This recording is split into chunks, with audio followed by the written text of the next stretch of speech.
नमस्कार. श्री स्वामी समर्थ. तर 9 वाजले ते 9:15 आता मी चालले कामाला. श्री स्वामी समर्थ. तर आज दुसरा दिवस आहे.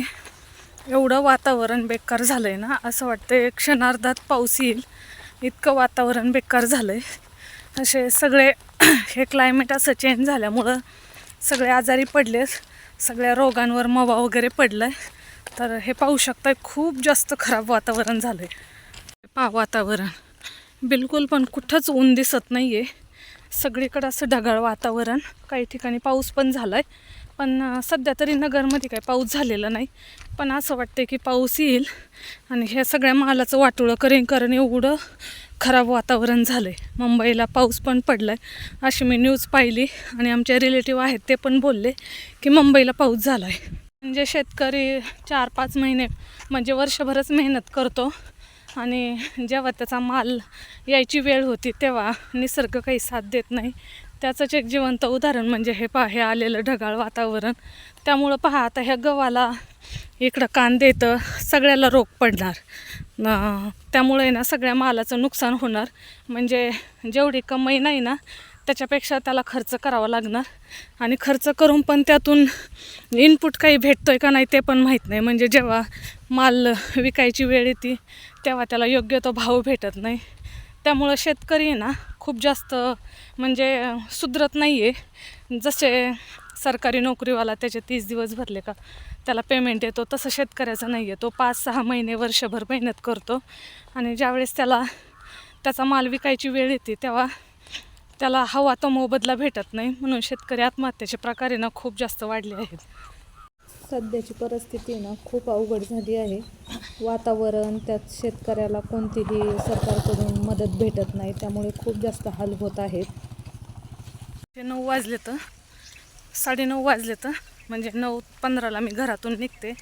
ज्या वेळेला मी घरातून निघते ना, अदरवाईज एवढं ऊन असतं ना की खूप जास्त चालू पण वाटत नाही. हे अर्धा तास पण मला चालू वाटत नाही. पण आज ना ऊन आहे ना थंडी आहे, कारण आभाळ आल्यामुळे ना थंडी पण लागत नाही आहे. आता मी कामाला आज लेट झालं आहे, जरा सर्दी खोकला झालं आहे, त्यामुळं रात्रभर झोपच नाही आहे. डोकं ते दुखत होतं. आणि नंतर बोलते तुमच्याशी जेव्हा वेळ भेटेल तेव्हा. अजून रिक्षा पकडायची आहे. तर जाताना खूप जास्त ट्रॅफिक होती. सकाळी जाताना तर काही व्हिडिओ केला नाही. हा संध्याकाळी 6 वाजता सुट्टी झाल्याच्या नंतर आहे. मी रिक्षाने चालले होते, तर रस्त्याचे काम चालू आहे, त्यामुळं एवढी जास्त ट्रॅफिक आहे ना. फक्त मिनिमम 10 मिनिटाचा रस्ता आहे. मला पाऊण तास लागला. 6 वाजता निघले होते, 6:45 वाजता मला जिथं उतरायचं आहे ना तिथं 6:45 वाजता पोहोचले. एवढी जास्त रस्त्याने गर्दी आहे. MIDC पण सुटती रस्त्याचे, त्यामुळे ना खूप जास्त गर्दी होते. आणि आत्ता कुठं 2 मिनटासाठी रस्ता पूर्ण हे झाला. एका गाडीमुळे पण पूर्ण रस्ता जाम होतो. कोणी आडवी गाडी घालतं, कोणी हे ते. तर असा काहीसा दिवस आहे. तर इथं लवकरच उड्डाणपूल होणार आहे.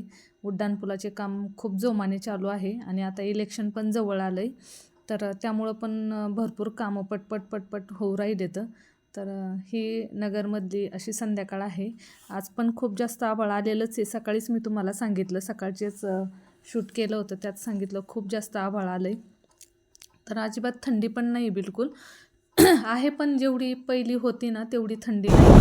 तर खूप जास्त आता या वातावरणामुळे शेतकऱ्याचे नुकसान होत आहे. कारण ह्या वातावरणामुळे ना पिकावर मवे पडतात, अळ्या पडतात आणि पीक चांगले येत नाही. त्यामुळं शेतकऱ्याला आहे ना वाजवीपेक्षा जास्त मालावर खर्च करावा लागतो. म्हणजे औषध फवारणी करावं लागते आणि एवढं करून पण त्याला योग्य तो मोबदला भेटत नाही आहे. अशी काहीशी शेतकऱ्याची परिस्थिती झाली आहे. तर आता यावर सरकार तर काहीच करू शकत नाही, हे तर आपल्याला माहितीच आहे. पण पूरग्रस्त वगैरे झालं तर तेव्हा शेतकऱ्याला मदत थोडीफार भेटते आहे. त्याला खूप साऱ्या प्रोसेस आहे. या प्रोसेस केल्या तर शेतकऱ्याला हवी ती मदत भेटते. त्यापासून पण काही शेतकरी विलंबित राहतात. पण असो, फुलाची पाकळी शेतकऱ्याला दिली जाते. तर आता मी चालले आहे घरी. सुंदर असं वातावरण झालं होतं. दिवस मावळायला गेला होता आणि ढगात असं आहे ना पिवळं लाल एकदम वातावरण दिसत होतं. तर मी कुठं जात नाही बाहेर व्हिडिओ बनवायला, तर हेच माझं डेली रुटीन दाखवण्याचा प्रयत्न करते.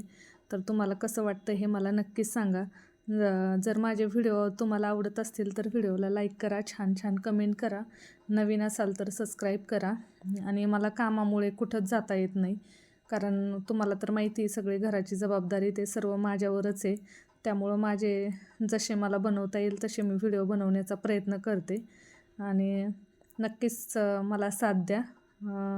एवढंच तुम्हाला या व्हिडिओच्या माध्यमातून सांगू शकेल, कारण दुसऱ्या यूट्यूबरसारखं मी यावर तर पूर्णपणे डिपेंड राहू शकत नाही आहे. तर कसा वाटला व्हिडिओ सांगा मला. आता फायनली आले मी घरी.